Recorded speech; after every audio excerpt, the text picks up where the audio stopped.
Yo, what is good, my anime faithful? What is good, yo? So, why aren't there millions and millions of videos going up about Radiant? I don't understand what a show has to do to get some publicity up on YouTube. Like, what do you mean? We are getting some greatness, and I am yet to hear or get any recommendations for Radiant, almost as if this show doesn't exist.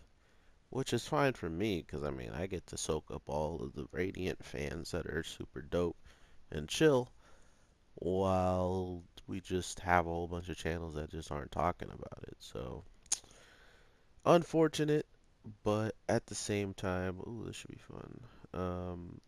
It's ridiculously hype right now. Oh, I just messed up.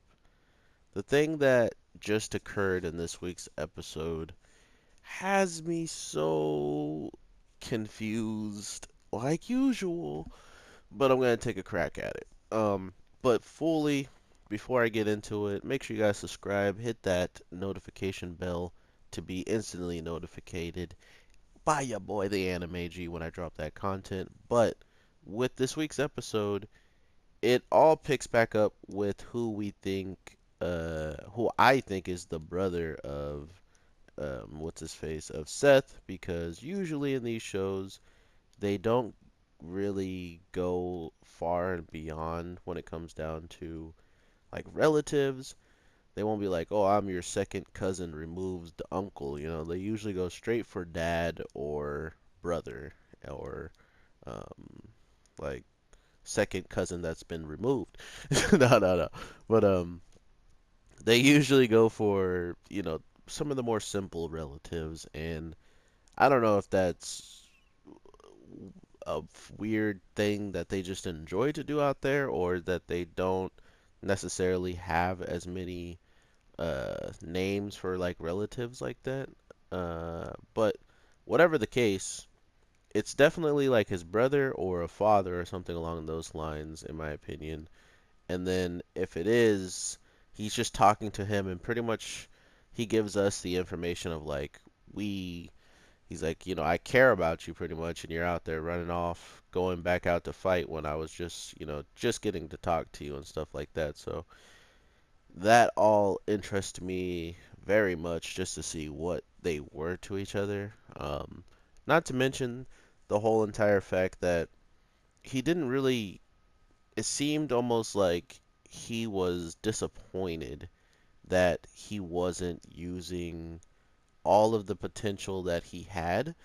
And now that I'm thinking about just what he was kind of like spouting off about and talking to Seth about, it's kind of got me more interested in and almost angry at him, because not only does he show up to someone that he hasn't seen in, probably forever, but the first thing he really kind of addresses is how Seth could be stronger than he already is, which he was just strong enough to take out someone that was pretty powerful by him bulking up on whatever he bulked up on, and still coming at Seth relatively easily and taking barely any damage. So things like that aren't normal, in my opinion, when it comes down to the power of the people, because the sorcerers don't even seemingly have the power that Conrad had.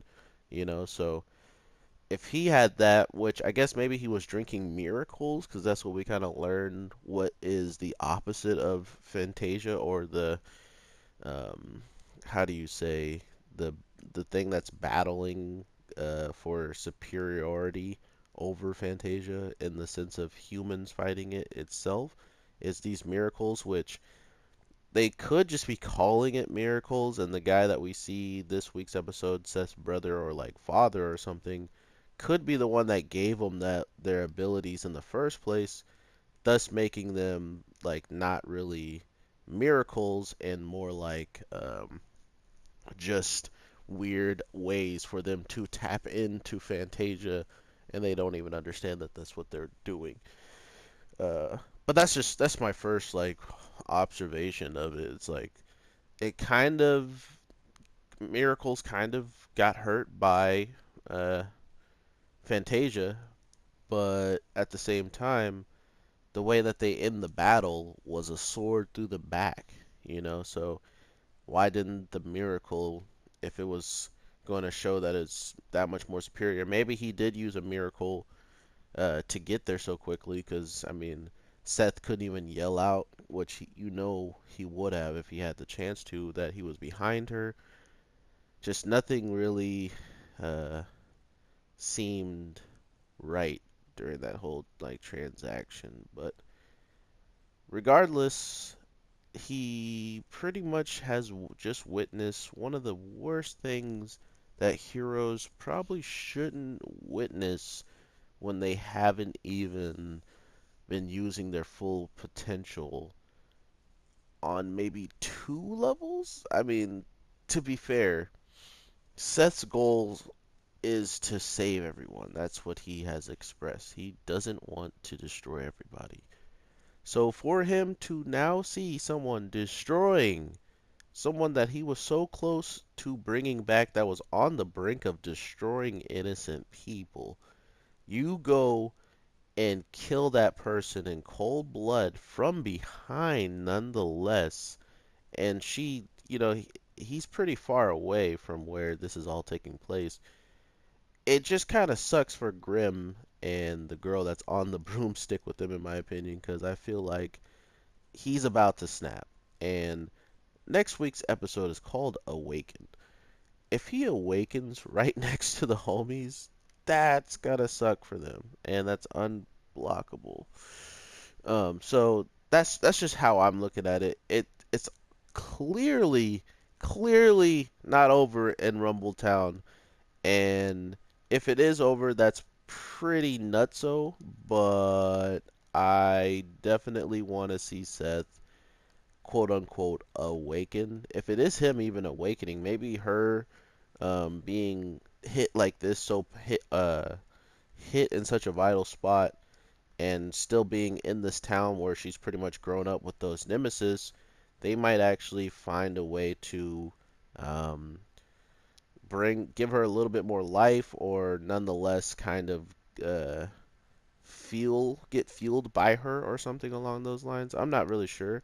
It could be nothing to do with Seth when it comes down to this awakening. It could be her, which would be, I think, a little bit cooler in my opinion. But at the same time, I am actually like just so happy I get to watch this show, get to review it, and I just got doo-dooed on in front of everybody. I'm so happy I got to get doo-dooed on. Um, but I'm glad I got to put this on a channel, continuously follow it up, and for it to lead to this and to know that there's more to come. I don't know what else to tell you guys. Like, people just won't watch this show for their own reasons, and I get that. It just comes down to, once you've told people and at least tried to help the show get more traction, you can't. That's all you can do. Like, there's no reason to be mad at people for not watching it. We should be happy that we get to enjoy it with the least amount of hate, because regardless of how much we love something, there's gonna be a lot of people sooner or later coming in being like, well, this show took so long to get to it. 17 episodes. I watched Dragon Ball Z the first episode and he punched a guy. It's like, okay, cool, bro. Like, like, there's gonna be something that comes up that someone's gonna try to rub salt in the wound on this show, but it's fine, because we're here that's been watching this from start to finish, enjoying it or hating, or there's some people that probably already dislike it, which I would love to hear you guys' reasoning behind that, if you're out there watching my videos, which I don't think they are. As soon as they see my titles, they're like, oh god, this guy loves the show. So they don't really come around here. So thank you guys so much for even giving this show slash my reviews a chance to even graze your YouTube.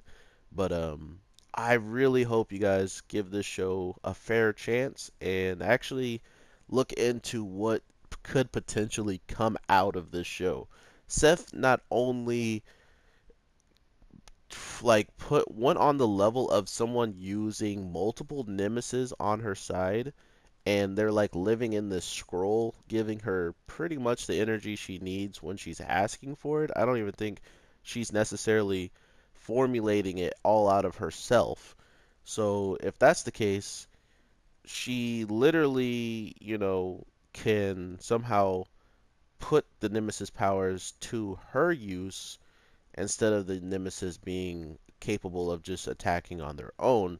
And if that's also something Seth can learn, that's a whole lot of power, boy. Um, so I can't wait to see. Why did they block that? I can't wait to see just where all of this kind of can go in the sense of what can everybody do with these powers that they're. Oh, I didn't mean to do special. I meant to do. Oh God, I'm dead, guys.